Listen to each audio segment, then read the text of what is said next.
नमस्ते साथियों, वागल एकेडमी में आपका स्वागत है। कभी सोचा है कि हमारे मोबाइल में जीपीएस इतनी सटीक लोकेशन कैसे बता देता है? या फिर ये जो हवाई जहाज हैं, हजारों किलोमीटर का सफर बिना भटके कैसे तय कर लेते हैं? अरे, इन सारे सवालों का जवाब ना पृथ्वी पर खींची गई कुछ काल्पनिक रेखाओं में छिपा है, और वो हैं अक्षांश और देशांतर। ये प्रतियोगी परीक्षाओं का एक बहुत ही जरूरी टॉपिक है, तो चलिए आज इसे एकदम आसान भाषा में समझते हैं।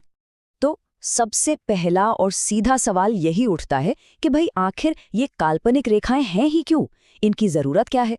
क्या ये बस भूगोल की किताबों में पढ़ने के लिए हैं? जी नहीं, बिल्कुल नहीं। सच तो ये है कि इन रेखाओं के बिना हमारी आज की दुनिया का पहिया ही थम जाएगा। आइए देखते हैं कैसे।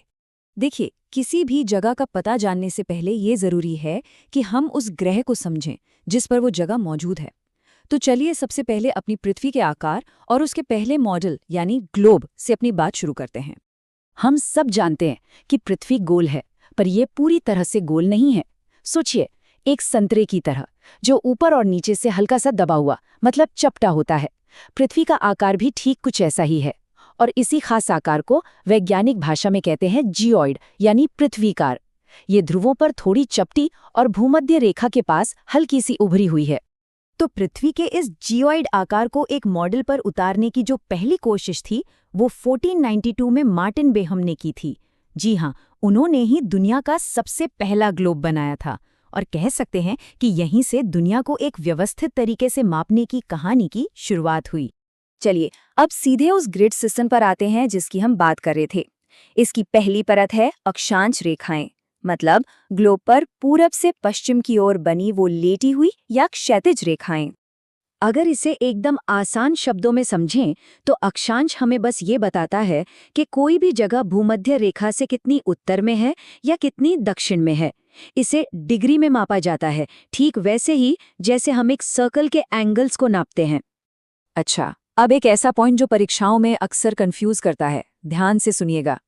एक ग्लोब पर कुल 180 अक्षांश रेखाएं होती हैं, लेकिन जब हम इसी ग्लोब को कागज पर यानी एक मैप पर बनाते हैं तो ये 181 हो जाती हैं। अब आप सोचेंगे ऐसा क्यों? ऐसा इसलिए क्योंकि मैप पर जो 0 डिग्री वाली भूमध्य रेखा है उससे भी एक अलग रेखा के तौर पर गिना जाता है। इस फैक्ट पर जरूर ध्यान दीजिएगा। भूमध्य रेखा को एक बृहद वृत्त या ग्रेट सर्कल भी कहते हैं। ये वो सबसे बड़ा गोला है जो पृथ्वी को 2 बराबर हिस्सों में उत्तरी और दक्षिणी गोलार्ध में बांटता है। और एक मजेदार बात बताऊं, यही वजह है कि हवाई जहाज अक्सर सीधा उड़ने के बजाय एक घुमावदार रास्ते पर उड़ते हैं। वो असल में पृथ्वी की सतह पर 2 जगहों के बीच की सबसे छोटी दूरी यानी ग्रेट सर्कल को फॉलो कर रहे होते हैं। इस नंबर को याद कर लीजिए, 111.13 किलोमीटर। ये किन्हीं भी 2 अक्षांश रेखाओं के बीच की औसत दूरी है, और ये दूरी लगभग हर जगह एक जैसी ही रहती है। परीक्षाओं के लिए ये एक बहुत ही महत्वपूर्ण आंकड़ा है, इसे नोट कर लीजिए। और हाँ, 2 अक्षांशों के बीच की इस जगह को एक खास नाम भी दिया गया है, पेटी। ये भूगोल का एक पारिभाषिक शब्द है। अब देखिए, सारी अक्षांश रेखाएं बराबर नहीं हैं। कुछ इतनी खास हैं कि उन्हें अपने अलग नाम मिले हैं, और यही रेखाएं हैं जो हमारी पृथ्वी को अलग अलग मौसम वाले हिस्सों यानी जलवायु कटिबंधों में बांटती हैं। ये टेबल आपके रिवीजन के लिए एकदम परफेक्ट है। चलिए बीच से शुरू करते हैं। 0 डिग्री पर है भूमध्य रेखा, इसके 23.5 डिग्री उत्तर में है कर्क रेखा और 23.5 डिग्री दक्षिण में है मकर रेखा। इन दोनों के बीच का जो पूरा एरिया है वो है उष्णकटिबंध या टॉरिड जोन, जहां सूरज की किरणें एकदम सीधी पड़ती हैं और साल भर भयंकर गर्मी रहती है। फिर 66.5 डिग्री उत्तर में आर्कटिक वृत्त और दक्षिण में अंटार्कटिक वृत्त आते हैं, तो शीतोष्ण कटिबंध या टेम्परेट जोन बनाते हैं। यहाँ मौसम ज्यादातर सुहाना रहता है। और आखिर में 90 डिग्री पर हैं हमारे ध्रुव, उत्तरी और दक्षिणी ध्रुव, जो शीत कटिबंध मतलब फ्रिजिड जोन के बर्फीले इलाके हैं। तो ग्रिड का एक हिस्सा यानी लेटी हुई रेखाएं हमने समझ ली। अब चलते हैं दूसरे हिस्से पर। ये हैं देशांतर रेखाएं, यानी ग्लोब पर बनी वो खड़ी या ऊर्ध्वाधर रेखाएं।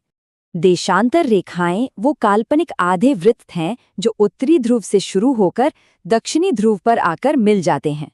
मतलब ये सारी की सारी रेखाएं ध्रुवों पर एक ही बिंदु पर मिलती हैं। और यहाँ भी गिनती का वही पेंच है। ग्लोब पर तो 360 देशांतर होते हैं, लेकिन मैप पर ये 361 हो जाते हैं। वजह यह है कि जो 180 डिग्री वाली रेखा है ना, उसे पूर्व और पश्चिम दोनों तरफ से गिना जाता है, इसलिए वो मैप पर 2 बार दिख जाती है। 2 देशांतर रेखाओं के बीच की दूरी को गोरे कहते हैं। इसकी कल्पना आप एक संतरे की फांकों से कीजिए। ये फांकें बीच में यानी भूमध्य रेखा पर सबसे ज्यादा चौड़ी होती हैं और जैसे जैसे किनारों की तरफ यानी ध्रुवों की तरफ जाती हैं, पतली होती जाती हैं। देशांतर रेखाएं भी ठीक ऐसे ही काम करती हैं। और ये है वो सबसे ज्यादा दूरी, 111.32 किलोमीटर। याद रखिएगा, ये दूरी देशांतर रेखाओं के बीच सिर्फ और सिर्फ भूमध्य रेखा पर ही मिलती है। जैसे जैसे ध्रुवों की तरफ जाएंगे, ये दूरी कम होती जाएगी। लेकिन देशांतर रेखाएं सिर्फ लोकेशन ही नहीं बताती, इनसे कहीं ज्यादा महत्वपूर्ण काम होता है। दुनिया भर में समय और तारीख का जो पूरा सिस्टम है ना, वो इन्हीं रेखाओं पर टिका हुआ है। इनमें से 2 देशांतर सबसे जरूरी हैं। पहली है 0 डिग्री पर प्राइम मेरिडियन, जो लंदन के ग्रीनविच से होकर गुजरती है। ये दुनिया के समय का केंद्र है, यहीं से जीएमटी तय होता है। और दूसरी है 180 डिग्री पर अंतर्राष्ट्रीय तिथि रेखा। यह बड़ी ही दिलचस्प रेखा है। इसे पार करते ही कैलेंडर की तारीख एक दिन आगे या पीछे हो जाती है। मुझे पता है ये सारी जानकारी शायद थोड़ी मुश्किल लग सकती है, लेकिन याद रखिए, हर सफल यात्रा की शुरुआत एक सही कदम से ही होती है। और वेगल एकेडमी इस यात्रा में आपका साथी है, क्योंकि हमारा बस एक ही मानना है, मेहनत आपकी, मार्गदर्शन हमारा। और आखिर में एक सवाल के साथ आपको छोड़े जाता हूँ। क्या इन अक्षांश और देशांतर रेखाओं के बिना आज की दुनिया वैसी होती जैसी है? अगली बार जब आप अपने फ़ोन पर मैप देखें या किसी को विदेश कॉल करें, तो उन अदृश्य रेखाओं के बारे में एक बार ज़रूर सोचिएगा, जो ये सब कुछ संभव बनाती हैं। धन्यवाद।